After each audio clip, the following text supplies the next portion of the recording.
BSP अध्यक्ष मायावती ने आज उत्तर प्रदेश की राजनीति को लेकर बड़ा संकेत दिया। पीडीए प्लस बहुजन के समाजवादी पार्टी नेता अखिलेश यादव के दांव को उन्होंने करारा झटका दे दिया है।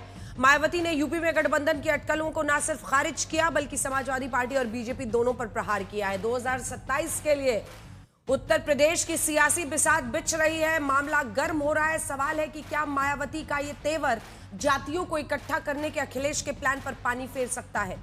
देखिए, अब चुनाव करीब आता चला जा रहा है, ज्यादा वक्त बचा नहीं है। सभी पार्टियां अपनी ताकत झोंक रही हैं और सब पूछ रहे थे कि भाई मायावती कहां है। बीएसपी को लेकर हमेशा यह प्रश्न और विपक्ष आरोप लगाता है कि वो किसी ना किसी तरीके से बीजेपी की मदद कर रही है और वो खुलकर सामने आकर कहती है कि उनका वोट उनके साथ है। उन्होंने कहा, हाथी की मस्त चाल चलते रहो, हम गठबंधन में नहीं लड़ेंगे। क्या पीडीए के नाम पर मायावती के भी पारंपरिक वोट बैंक पर अखिलेश की नजर को मायावती भाप गई और इसी वजह से उन्होंने प्रेस कॉन्फ्रेंस करके सब कुछ साफ किया और कहा, हम तो अकेले ही लड़ रहे हैं।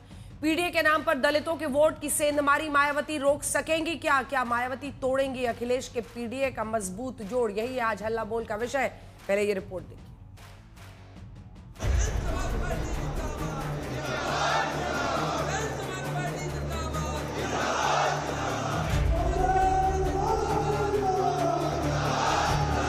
2027 के उत्तर प्रदेश चुनाव को लेकर मायावती ने पहला बड़ा ऐलान किया है। ऐलान है अकेले चुनाव लड़ने का।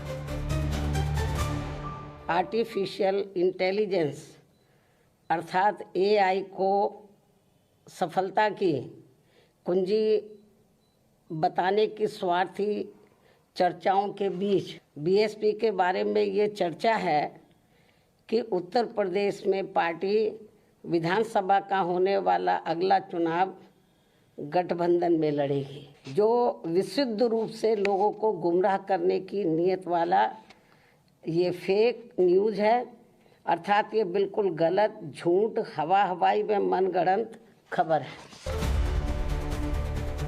मायावती का ये बयान ऐसे समय में आया है जब अखिलेश यादव एक और पीडीए के बहाने दलित, पिछड़ा, अल्पसंख्यक की जातियां गिना रहे हैं, तो दूसरी ओर उनके मंच से बहुजन समाज और समाजवादी पार्टी के संबंधों की बात हुई थी। बहुजन समाज और समाजवादी पार्टी का बहुत पुराना गहरा रिश्ता रहा है। हमारी पार्टी की कोशिश होगी कि बहुजन समाज, पीडीए समाज और जो पीड़ित है, दुखी है, जो अपमानित हो रहा है, उन सबको साथ ला करके इस भारतीय जनता पार्टी को हटाएं। कभी मायावती के खास नेताओं में शामिल रहे नसीमुद्दीन सिद्दीकी और अनीस अहमद खां उर्फ फूल बाबू 15 फरवरी को समाजवादी पार्टी में शामिल हुए थे। उस समारोह में नसीमुद्दीन सिद्दीकी के मुंह से समाजवादी पार्टी की जगह बीएसपी निकल जाने के बाद अखिलेश ने बहुजन समाज और समाजवादी पार्टी के संबंधों को जोड़ने की कोशिश की थी। वैसे तो खुद अखिलेश भी मौजूदा समय में बीएसपी से किसी अलायंस को नकार चुके हैं, लेकिन मायावती का किसी गठबंधन से इनकार साफ तौर पर अखिलेश द्वारा बहुजन समाज को पीडीए की ओर खींचने से रोकने का प्रयास दिखता है। मजबूरी उनकी दिल्ली की जो भी उनपे बहुजन लोगों को तो हमेशा ही जो दलित हैं, बैकवर्ड है, अब उनको मकान के नाम पे बदनाम किया गया। ये सब बीजेपी के लोगों की साजिश है। ये बात तो बहन जी को मालूम है।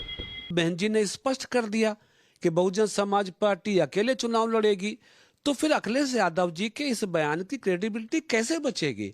लोग कैसे भरोसा करेंगे? इसलिए अखिलेश यादव जी ऐसी बातें भी कह देते हैं जिनका सच से कोई संबंध नहीं है। और फिर भी मैं कहता हूं कि अगर उस बात को, अखिलेश जी की बात को सत्य मान भी लिया जाए तो ये तो प्रयोग पहले भी हुआ था ना।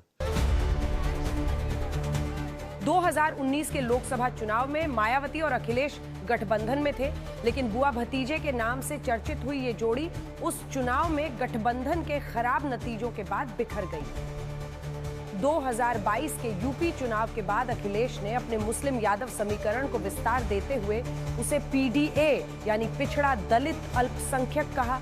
ये जहां बीजेपी की हिंदुत्व एकता के दांव को चुनौती थी, तो मायावती के दलित वोट बैंक पर सीधा प्रहार था। 2024 के लोकसभा चुनाव में अखिलेश यादव को पीडीए के दांव का फायदा हुआ, लेकिन अब मायावती एक बार फिर सक्रिय होती दिख रही है। ये अखिलेश को चुनौती दे सकता है। घर अलाट में तो बहुत से सवाल उठ रहे हैं और जिस तरह की भूमिका 2022 के विधानसभा चुनाव में बसपा की रही थी, कहीं न कहीं भारतीय जनता पार्टी को पीछे से सपोर्ट करने की, कहीं न कहीं वही भूमिका फिर से 2027 में बसपा की नजर आती है। इसलिए समाजवादी पार्टी को बसपा के किससे गठबंधन करना है, किससे नहीं करना है, अकेले चुनाव लड़ना है, इन सब सवालों पे समाजवादी पार्टी को कोई टिप्पणी नहीं करती। मायावती ने जहां गठबंधन की अटकलों पर विराम लगाकर बहुजन समाज और पीडीए की नजदीकियों को खारिज किया है, तो वहीं दिल्ली में टाइप 8 बंगला अलॉट होने को खुद की सुरक्षा के साथ जोड़ा है और 1995 के स्टेट गेस्ट हाउस कांड की भी याद दिलाई है। जाहिर है कि मायावती ने भी अपने पत्ते चलने शुरू कर दिए हैं।